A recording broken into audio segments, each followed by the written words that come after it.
for today.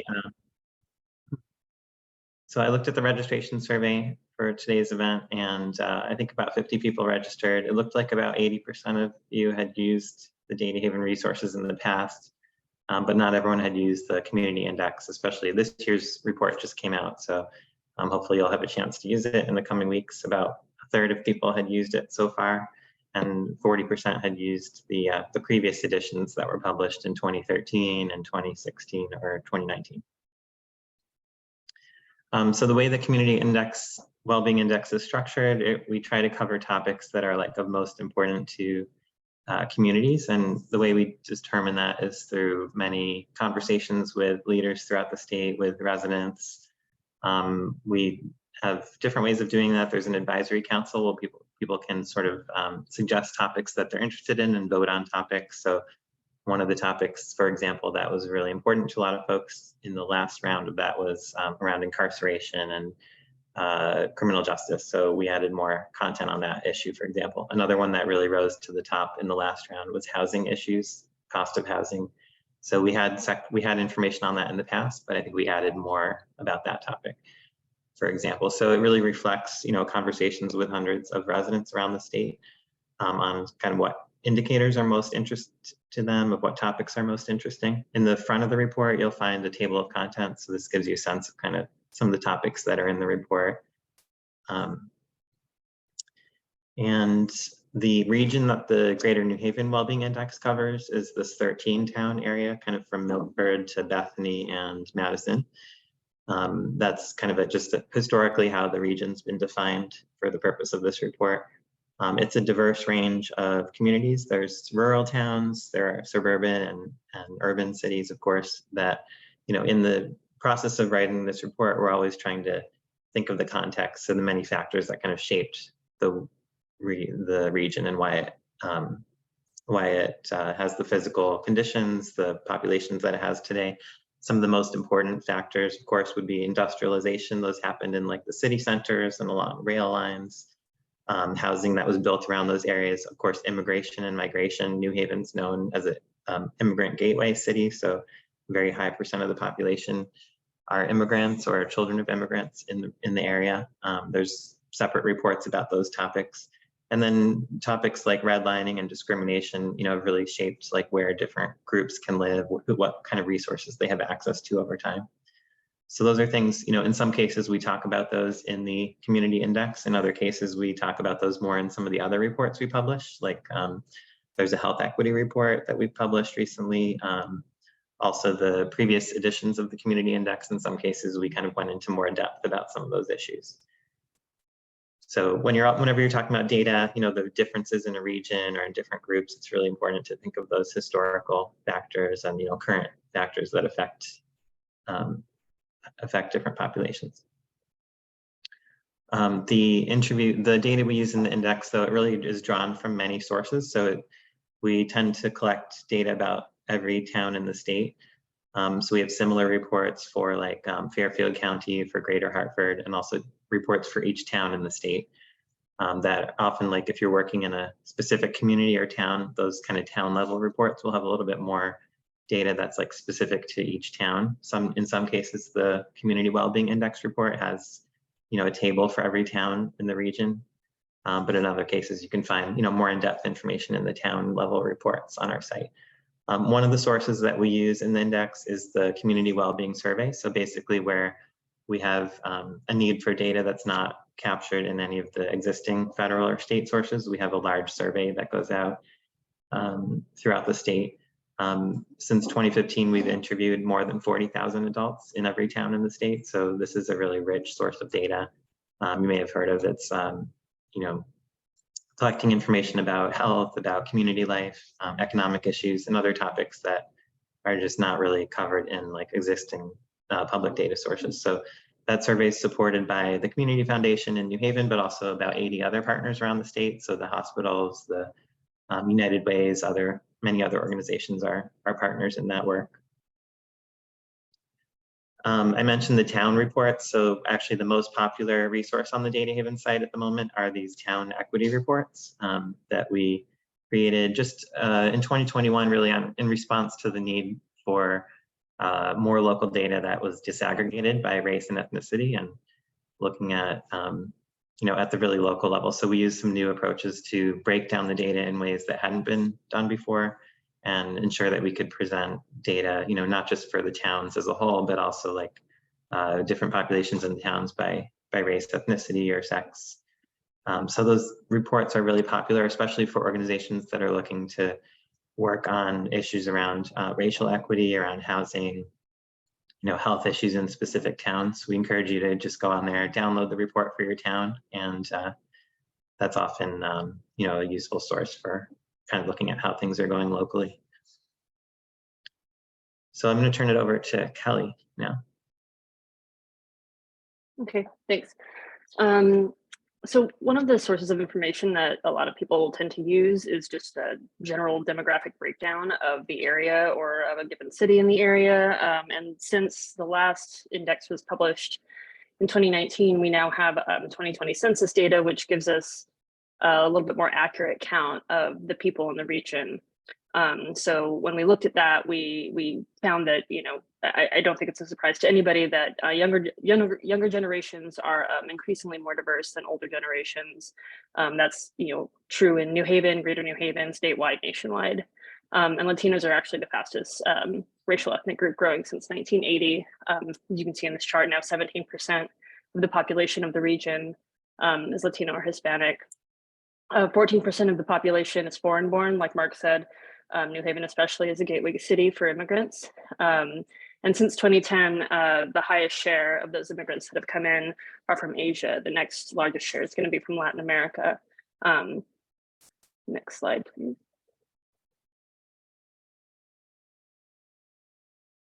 Oh, thank you. So because the 2020 census gives us a little bit more accurate count, rather than an estimate of what we usually get in the intercensal periods, the periods between the decennial censuses, what we saw is that the population in the region grew by only 0.3%. So that's essentially a stagnant population, but total number of households grew by 2%, meaning that there are now fewer people per household than previously. So since 2010. New Haven and a few other cities are the fastest growing, or the only ones really growing in the state. Bridgeport, Stanford as well. Hartford actually lost population during this time, but New Haven grew at 3% and continues to be one of the fastest growing cities in the state. Like I said, there are now more households with fewer people in it, so single person households are actually on the rise. Those of you who live in New Haven, I don't think that's a surprise to you. So many of the units that are being constructed here are 1 bedroom, maybe 2 bedroom. And the vast majority of those are rental units. So unsurprisingly, those non-family households and single person households tend to be renter units. Next slide, please.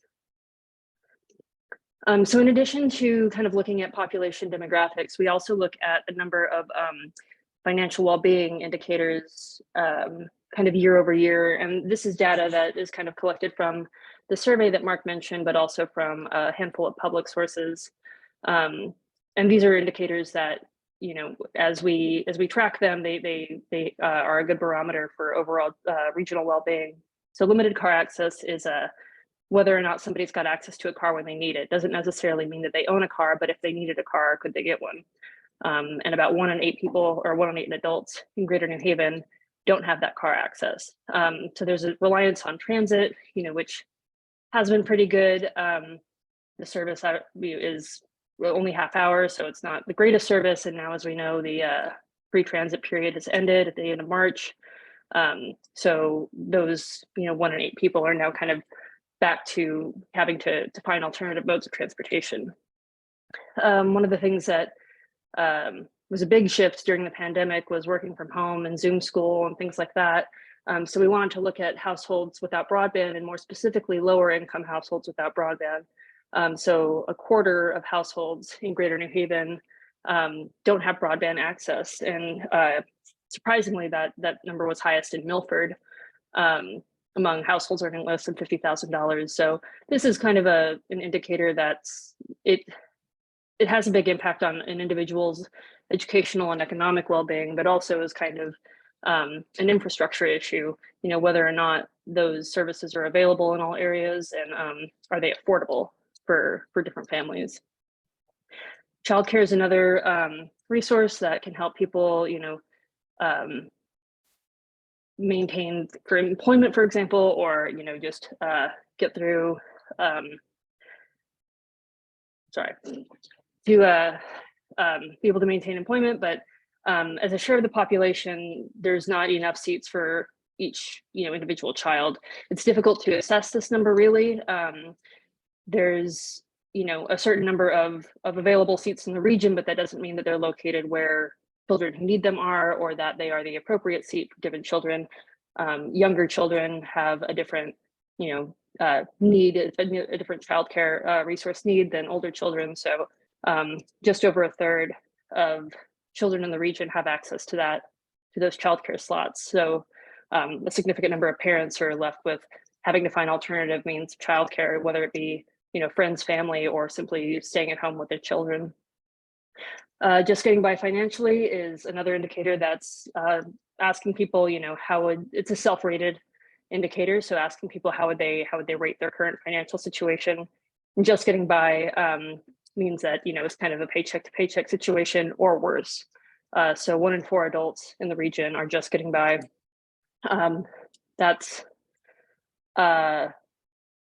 This indicator will have shifted a little bit, given there was with like federal remediation during the pandemic.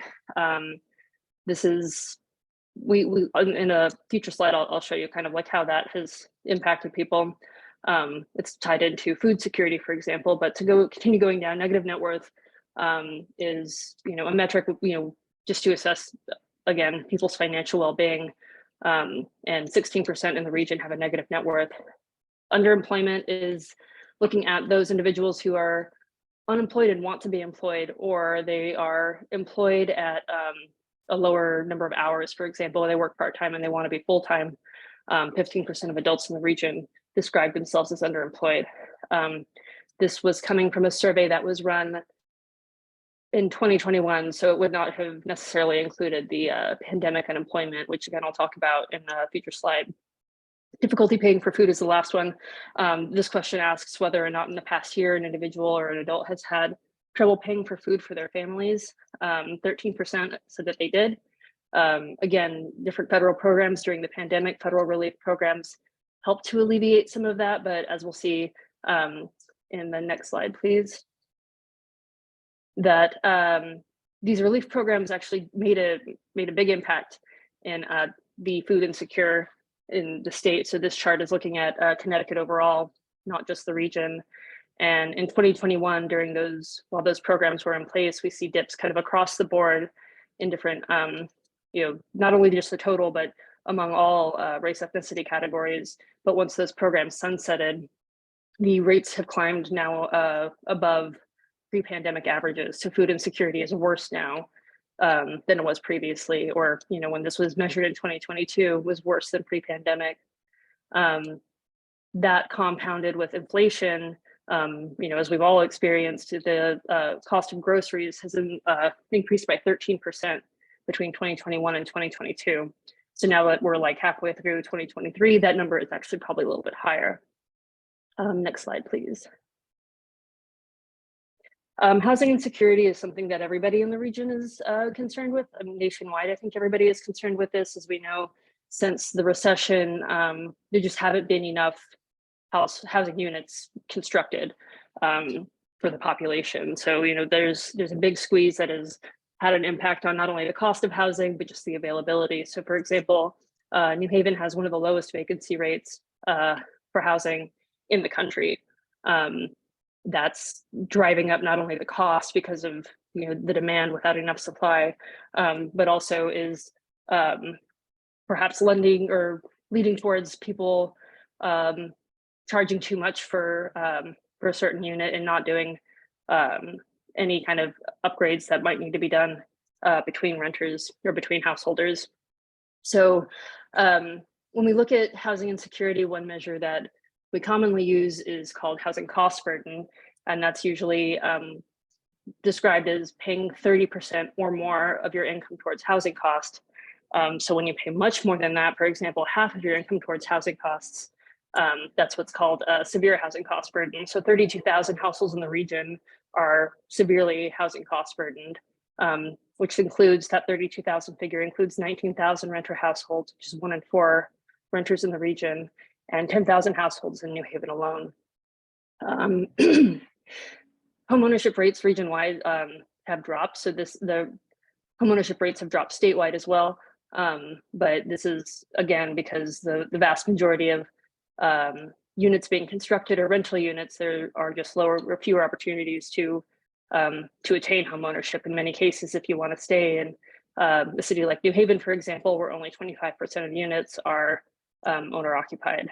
So unless there's a significant change in housing construction, this number may continue to drop. And because of the scarcity of housing, like I mentioned, because of the low vacancy rate in New Haven, the increased cost of housing, a large percentage of adults fear eviction or foreclosure. I do want to point out that this measure may or may not include what's known as like soft eviction. So not necessarily having an eviction file in court, but to be kind of de facto evicted by either cost increases or non-renewal of leases, things like that. So that's, you know, certainly on people's minds as housing insecurity kind of grows in the region. And so all of these trends are totals, but these indicators are much more extreme for lower income people of color and younger people, and particularly renters who are much more at the mercy of vast price increases. You know, they don't have, whereas mortgages can be a locked in value, you know, renters can be on the hook for, you know, you can have a rent go up $200 or something when you renew your lease. And in fact, between 2018 and 2022, the average rent in the county, so the region plus several other cities, increased by 28% in just those 4 years. And in the next slide, thank you.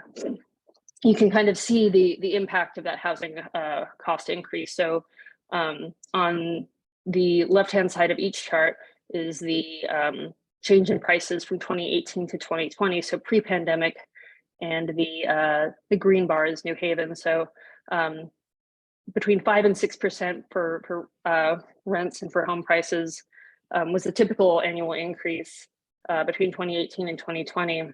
And post-pandemic, 2020 to 2022, home prices increased by 35%, which is, you know, pretty astonishing, and more than 20% for rent. These values are, again, kind of countywide, so they're including more than just the greater New Haven region, which may actually have brought some of these numbers down.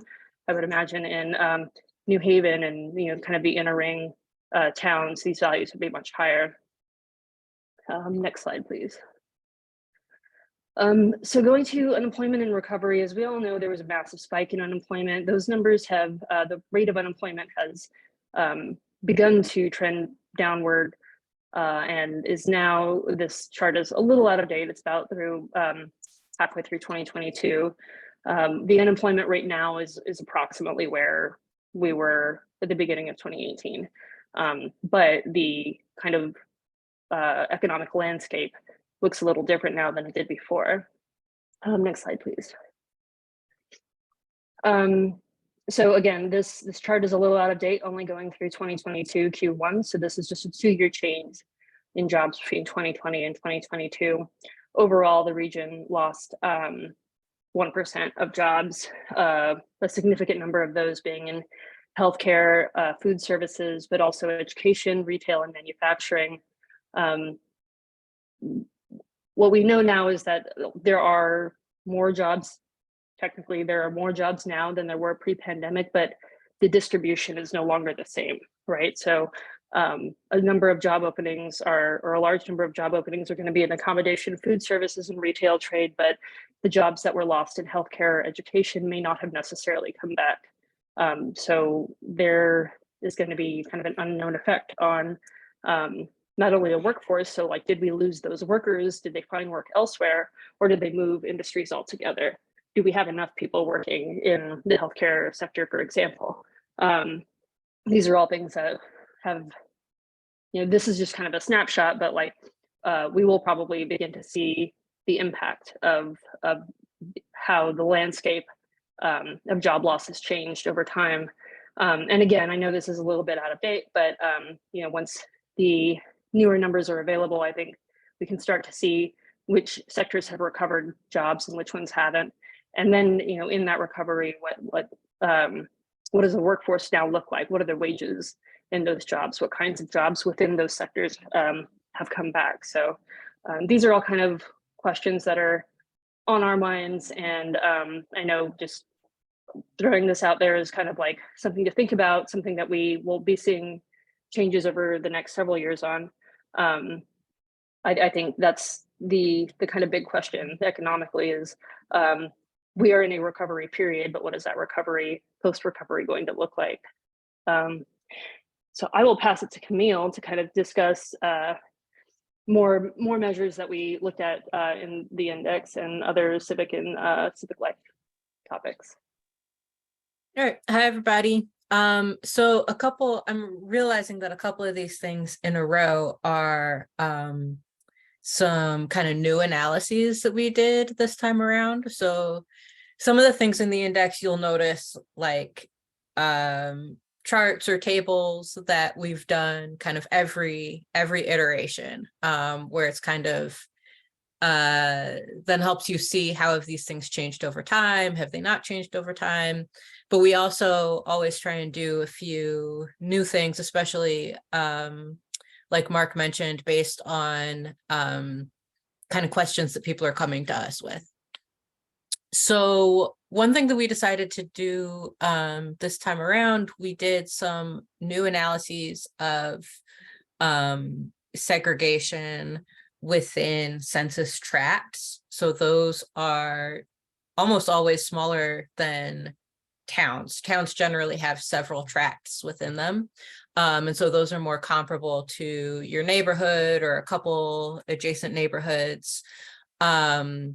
And so that's a much more like local unit of where you live rather than the entire town or an entire city. So that was the basis for some of these segregation analyses we did.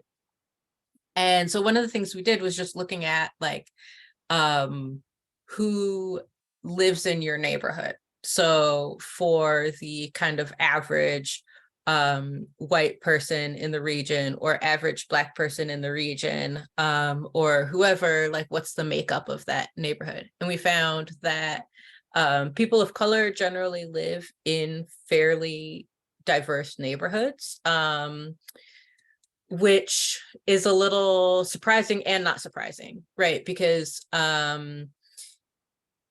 it kind of segregated neighborhoods get talked about as though it is like Black neighborhoods are somehow segregated from other neighborhoods in a way that like doesn't actually mean what segregation means, right? It's a kind of overall landscape sort of thing to think about. And so what we found instead is that people of color tend to live in neighborhoods with a wider variety of people living in them. And instead it's actually white people statewide within different regions that tend to live in neighborhoods that are mostly just like themselves. So that was something interesting to be able to have like a kind of tangible number. So we found that the average white person within Greater New Haven lives in a neighborhood that's 73% other white people, whereas no other groups were anywhere close to that. They're much more like diverse, evenly mixed. And so that kind of says some things about, just who are the people that you're around, who are you interacting with on a daily basis, who do your kids grow up around, right? And then another thing that we did that's shown in the map here is we took kind of two measures and we kind of took the intersection of them. So one was a diversity index that was a different way of looking at like the how even is the makeup within a neighborhood? Is it really mixed? Is it just, predominantly one group or another? And then also splitting census tracts into low and high income. And so we found, again, surprising but not, that very, very few neighborhoods would be considered both higher income and higher diversity. And so within the region, all of those are in just a couple parts of New Haven and then Hamden, bordering New Haven within Hamden. And so region-wide, only 4% of people live in one of those neighborhoods that would be considered both high income, not necessarily like a very wealthy neighborhood, but just higher than the state average, and also higher diversity than the state average. Mark, you could go to the next one. So then another thing that we did that was new, and the data set I think is pretty new, from the State Department of Education. They put out data on the share of students that are people of color and the share of educators that are people of color, and they do that for school districts, maybe also for schools, but definitely for school districts. There isn't a breakdown within that of the different groups. It's just kind of lumped all together as people of color. But we wanted to look at how those two compare. And so this is, again, anything that's about school districts. These are public schools. And so we found that districts with higher shares of students of color tend to have higher shares of educators of color, but it is nowhere near 1-to-1. So you can see the line on the chart there shows where those dots would be if there were equal representation of students of color and educators of color. And I don't think statewide there might have been like 1 or 2 districts that were about even, but really very few. So even districts like New Haven that are almost all kids of color, you're still, you're looking at like maybe 1/3 of that share for the educators. And we also looked at some educational outcome measures and just kind of day-to-day sorts of things. One of the things we looked at was suspensions. We found that Black students within the region are more than 3 times more likely to have been suspended at some point in the past year than white students. And that could be suspended more than once. Also, they're not deduplicated. So it's just you've been suspended at some point in the past year, right? So within that could also be students being suspended multiple times in a school year. There were even gaps during like when most schools were virtual somehow.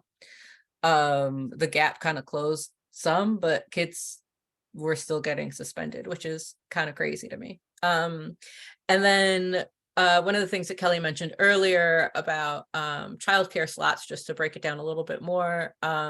So the coverage is much better for ages 3 and 4, preschool age, than for infants and toddlers, where there's really, really a scarcity. And we also know that it's not necessarily that everyone with a infant or toddler wants to send their kid to daycare. People might have, they might be more likely to have arrangements at home or to be at home with young baby, but need childcare then for when the child is older. We don't really have a way of knowing, who wants childcare, but we can just get kind of estimates of like the availability of childcare versus the number of children in the region. And then the cost on average, this I got from 211 listings, just looking at what was available at the time when we did the analysis. And we found that the average childcare slot for ages 0 to 2 was about $300 a week. For ages 3 to 4, a little bit less, $270 a week, which is, again, looking at what Kelly showed before, just the sheer number of households that are spending half their income on just housing costs. Say they then need to send, 2 kids to childcare or something. That's eating up another just enormous part of a lot of families' budgets.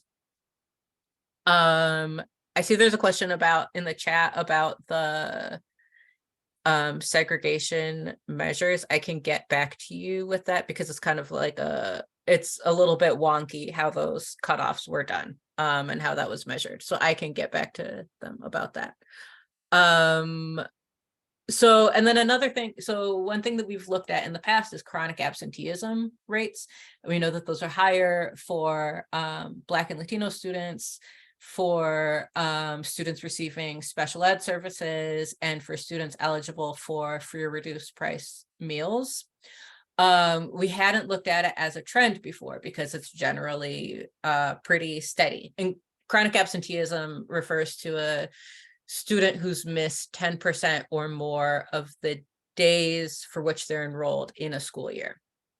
So if you enroll, late for whatever reason, transfer, whatever, it's just the days that you were enrolled in that school year.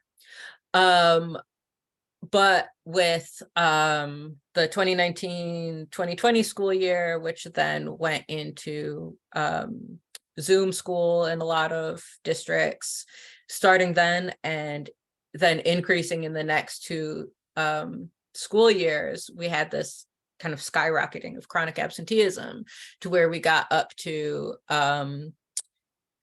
more than 30% at that peak there. The Department of Education published kind of partial numbers for the most recent school year. So we don't have that through the end of, the school year isn't over yet. But as of December 2022, within Greater New Haven, it was starting to go down. In some regions, it was still going up.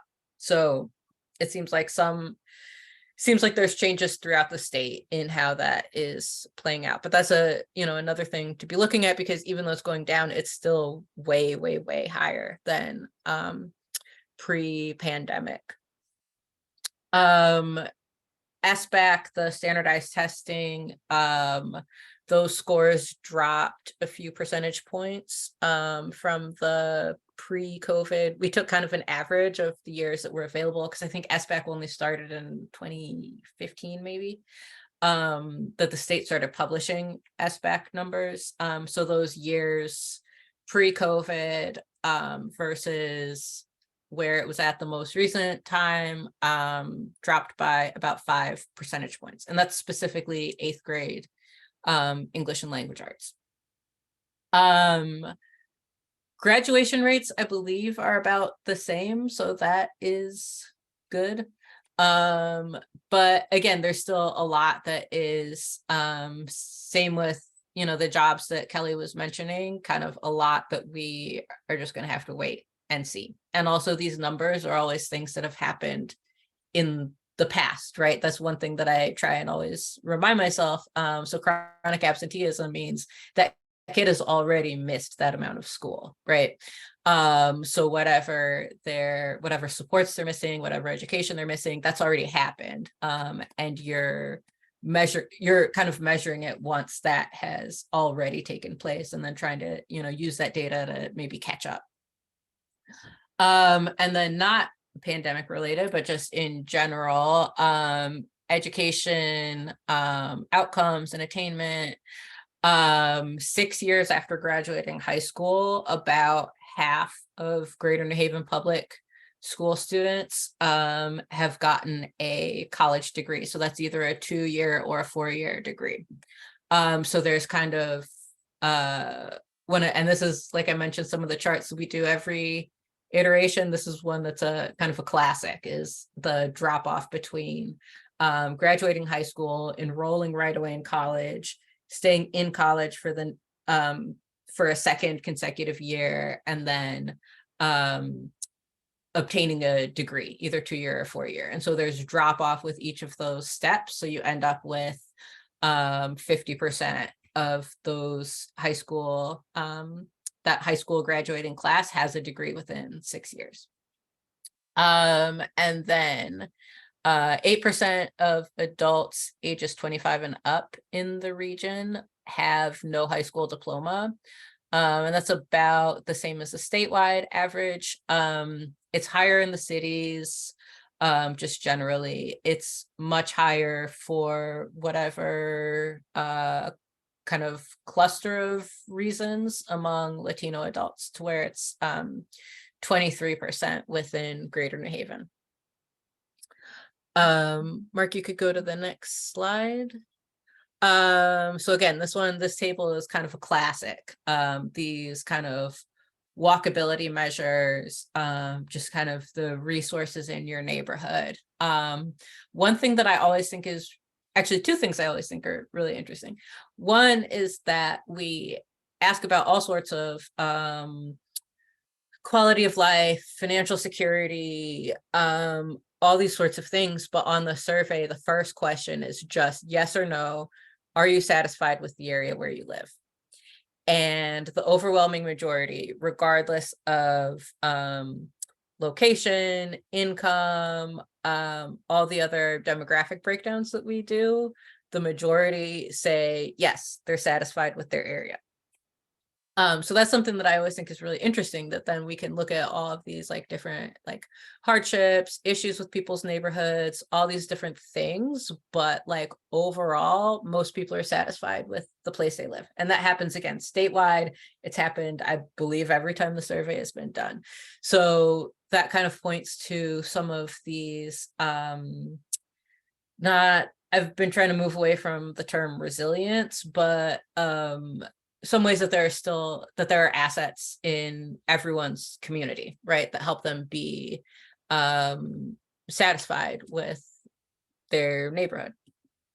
Another thing that I think is always really interesting is a lot of these sorts of measures. So things like access to high quality, affordable produce, access to good parks, good recreational facilities. The kind of just like straightforward, are there places to walk in your neighborhood, is always much higher in the cities, right? Because they're denser, they're going to have a lot of those resources. So even when transportation is difficult, that there's, kind of on average places that you can walk to. So we list it as like stores, banks, forget what, I think there's like another thing that, like another example. So that in New Haven, lower shares of adults say that the parks near them are good, and that that there's good access to produce, but that there is, there are places to bike, there are things that you can walk to. So that's one of those things that's like kind of flips as far as like the resources go. Another thing we looked at was kind of some municipal spending measures. So the equalized net grand list per capita is a mouthful and also kind of wonky, but it gets at the taxable properties within a town. Mark can correct me if I'm wrong on that. But it's kind of an assessment of the like taxable value of properties in a town. And so in cities where there's either lower property values, or like New Haven, lots of properties that are tax exempt, you tend to have lower grand lists. And especially when there's a lot of properties that are tax exempt or have lower values, but you have a large population like in New Haven, then when you start to look at it per capita, it becomes much smaller. And that's kind of a measure of like the money that towns have, could potentially have on hand for spending on different things in the town, different things that people need.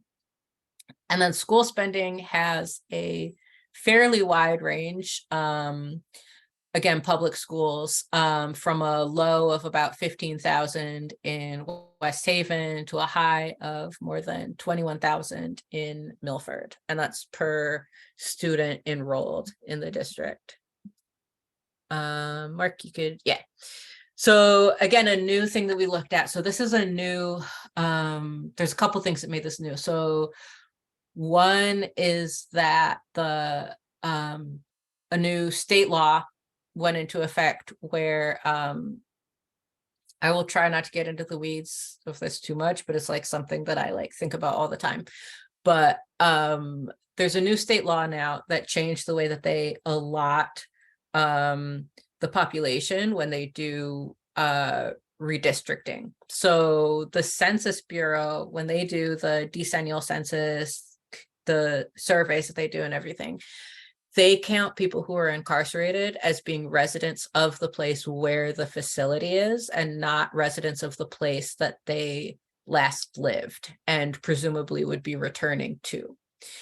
And so what you end up with is inflated population in places that have a prison or multiple prisons, such as like Enfield, and deflated population in the places that those incarcerated people lived before being incarcerated, probably will live when they're released, where their family is. And population counts from the census, again, I will not go too much into this. Mark can, if you ever want to ask about why is the census important, ask Mark. But that determines all sorts of funding for schools, assistance programs, town infrastructure, SNAP funding, really everything. And so when neighborhoods who have lots of people incarcerated are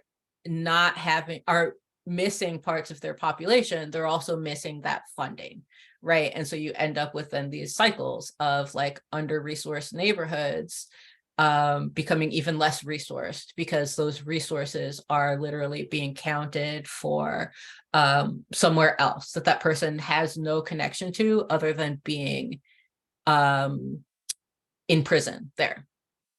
Anyway, that's my thing about this. So Connecticut just started when they do redistricting. Oh, that's another one is redistricting shares also then get allotted to where the person is incarcerated. So that becomes then voting power. So starting with the most recent redistricting, Connecticut adjusts its counts to move those people back to where they their previous place of residence. So then because they're doing the data differently in that way, the Prison Policy Institute was able to do estimates of kind of the gap between who's in the official counts from the census and who's in the adjusted counts. And then that gives you some sense, kind of an estimate of how many people are incarcerated from each area. So we then use that to look at the incarceration rate by census tract. So again, these are like comparable to neighborhoods, and we see much higher rates in several New Haven neighborhoods than the surrounding suburbs, some of the surrounding neighborhoods within New Haven as well.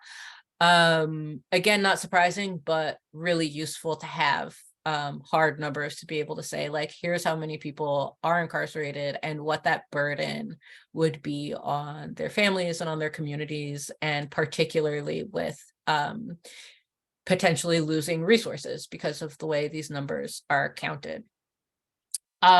We found from the Wellbeing survey that 24% of white adults have a relative who's been in jail. That's much higher for Latino and Black adults, 40% and 47% for Latino and Black adults. We also, when we ask about kind of the job that people think the police in their area are doing to keep residents safe, and we do it as like excellent through poor, 30% of white adults in the region said they were doing an excellent job. Their local police, only 5% of Black adults said the same thing. Some of that is going to come from just the different places that people live. The majority of Black adults in the region live in New Haven, West Haven, Hampton. So some of that could be issues with the police, but we also see gaps when we look within just the same town. So you're policed by the same department, but still have very different views of different favorability views of that department. Mark, you could go to the next one. So, and then another new thing we did, so the state also by law puts out data on, police departments have to collect data on all traffic stops, including race and ethnicity, which a lot of times somehow is missing from the data. It's also supposed to have locations, often doesn't, or the locations will just be I-95 North, which is like not a location. But from what was usable, we analyzed kind of the geographic patterns of stops, the patterns in searches as well, whether anything was turned up in a search. And so we found, again, not very surprising, that Black adults make up larger shares of the region's police stops, but also much larger shares of the searches. But even after being searched, Black adults and Black and Latino drivers are less likely to have actually had any contraband once they've been searched. So more likely to be searched, less likely for those searches to actually turn up anything than white drivers. And then on the well-being survey, we ask about if you've been unfairly treated by the police ever, or in the past, I think this one is in the past 3 years. And again, much higher for Black adults. 31% of Black adults in the region said that they had been unfairly treated by police. That's only 10% for white adults. It's even more stark if you look at people who say that this happened multiple times. So where that becomes kind of a, routine sort of event. And again, all of these things then feed into kind of everything else, feed into just various quality of life, health outcomes, stress, particularly.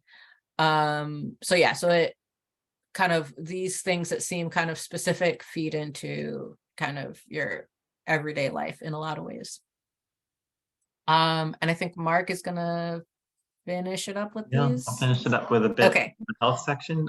Traditionally, the health section was the longest part of the report because there's so many health statistics out there. It's sort of the ultimate, the original indicators, life expectancy, for example. And I think with a lot of the issues that Camille just talked about, like chronic absenteeism, you sort of have that major change happening, many more students staying home from school. You don't necessarily know what the outcome is.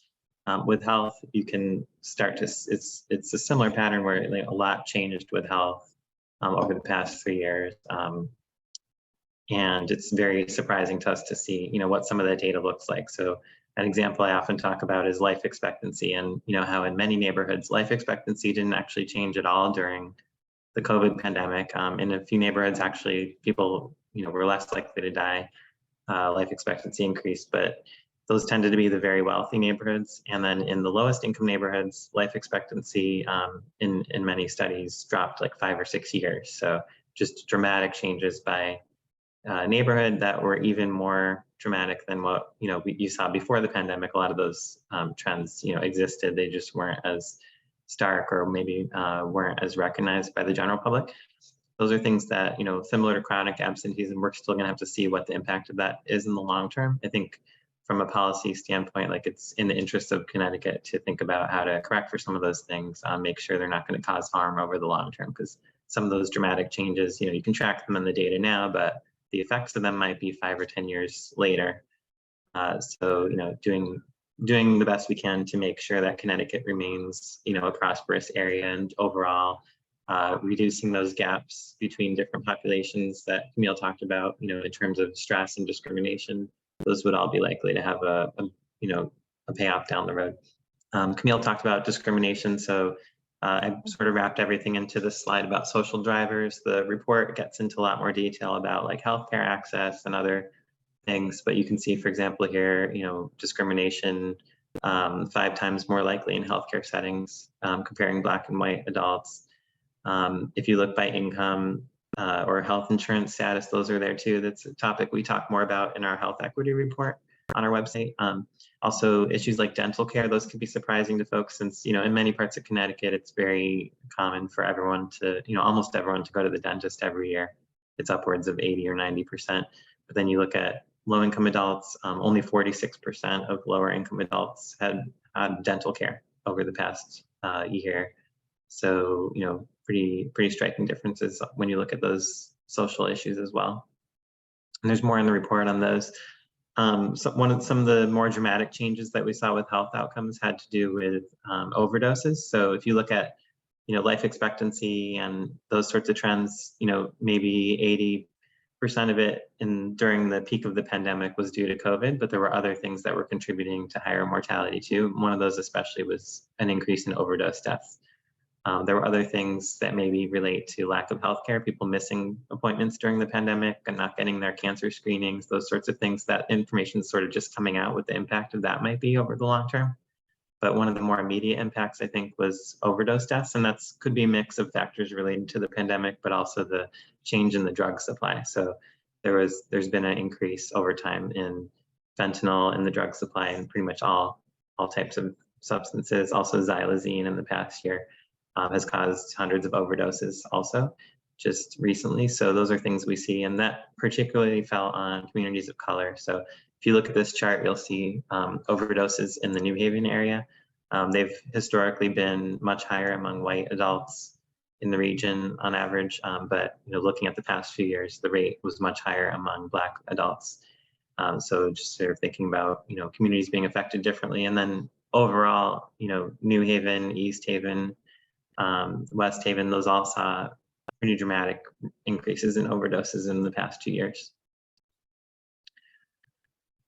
We also added a bit on public safety and the environment, looking at issues like gun violence and how those affect health. Since 2001, temperatures have increased 1 degree in New Haven County. There have been more heat waves. We've kind of looked at all this temperature data, so you can look at that in the report. That's obviously going to be more of a concern going forward, and how that affects different neighborhoods based on the resources they have, the tree cover, the parks, open spaces for kind of cooling down, the quality of the housing, like whether housing is maintained and has air conditioning, all those things become more important for people's health. And then gun violence, we added questions to the survey. So there's a whole table in the report about gun violence and traffic safety if you're interested in those issues specifically. And that's a really brief overview of that section, but we actually have a breakout now. After, I think there'll be a few more comments from other participants, but then we'll have a breakout to sort of talk more about the health issues, and then also breakouts. Camille will lead one on education and civic vitality issues that she discussed, and Kelly will lead a breakout around the economic and housing issues. So I'll turn it back over to Jackie and Allison for now. Thank you so much, Mark, Camille, and Kelly, for that wealth of information. So helpful to give us all a better understanding of where we live and work, and the issues that you all here are working to address each day. We wanted to give opportunity for those participants who are familiar with DataHaven's information and resources to share with the group, especially those who are new to these resources, how they use data. And we have colleagues here from Fairhaven Community Healthcare and from LEAP, who volunteered to give some insights about how they're using data currently. So I might invite Rose perhaps to come off mute and talk a little bit about how you are using data at your organization. Sure. Thank you for the invite. And I will keep this pretty brief because I'm actually looking forward to the breakout sessions as well. So I'm Rose. I'm from Fairhaven Community Healthcare here in Fairhaven.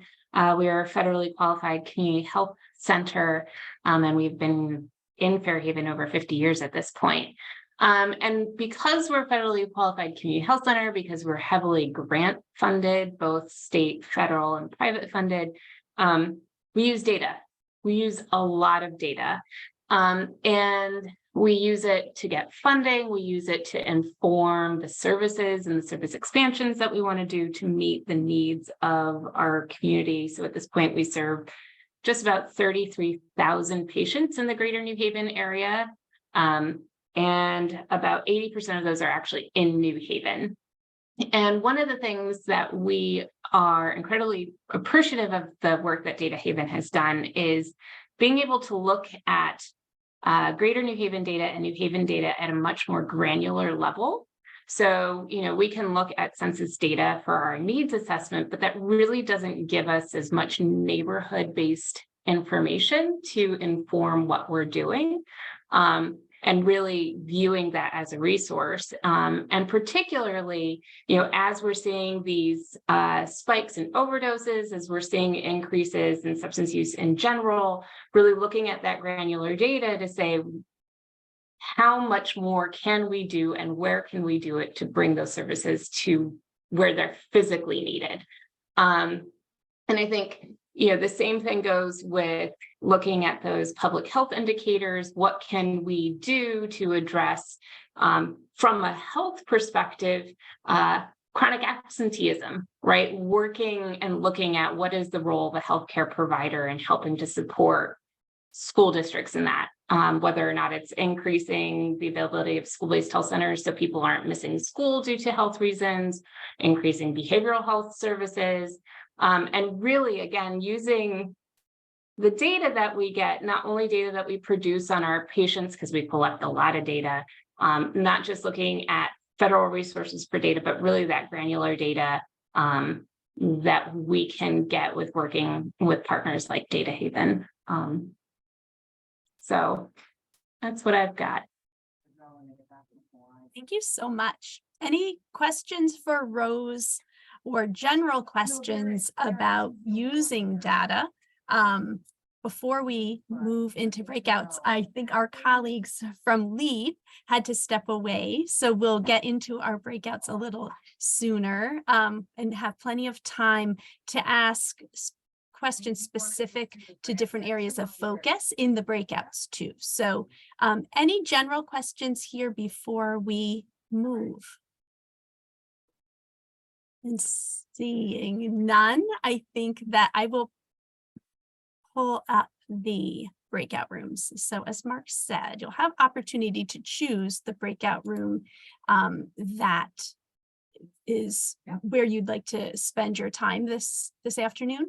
So housing and economic security, civic life, youth and education with Camille, and health, mental health. So if you choose the breakout room icon at the bottom, you can just join them. So they're all open and you can choose where you would like to go. Welcome back, everybody. I hope that you had a good discussion in your breakouts.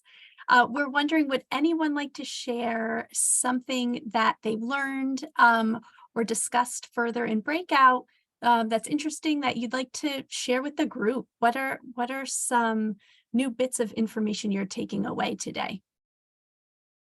Feel free to just come off mute or put a note in the chat.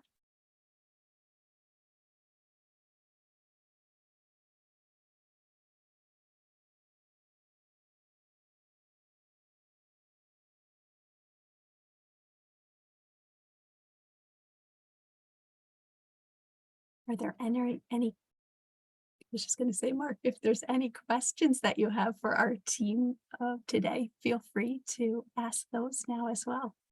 I'll also mention that the Community Foundation is collecting data. We would like to know if this workshop was helpful to you. So I'm dropping a link to a quick survey in the chat. I'd appreciate if you could take just a little bit of time to let us know if this was helpful, and also if there are other topics for other workshops that you'd like us to consider hosting in the future. We'd love your feedback. I'd love to thank Mark, Camille, and Kelly so much for being with us today.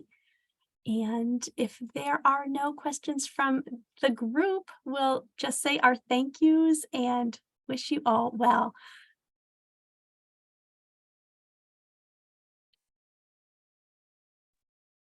There's a question about small businesses. Terrific. Thanks, Camille. We haven't collected too much data about small businesses. There, a lot of the data that we use is from the Census Bureau. And on a local scale, they don't release very much about small businesses. There's a survey that they do every like 4 or 6 years or something about small businesses nationwide, but I don't think that goes more local. That might be state level or maybe county level. I'm not sure. Mark, do you want to fill in things I'm getting wrong on that?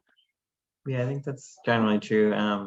I guess if you have email us with a specific question, because sometimes you can extrapolate from some of the other data that's out there about like employment and there's a lot of restaurants that opened in New Haven, for example. So that's the kind of thing you would see in the data. But in terms of small business needs or demographics, it's usually more at the surveys just aren't very in depth in like a small city.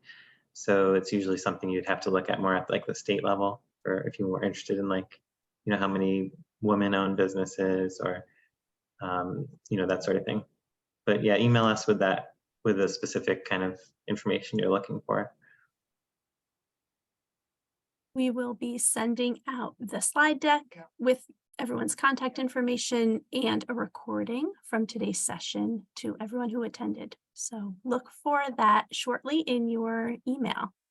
And thank you again to Mark, to Camille, and to Kelly for joining us today and sharing so much of this valuable info with us. Have a great afternoon, everyone. Thank you, everyone. Thanks. Thank you.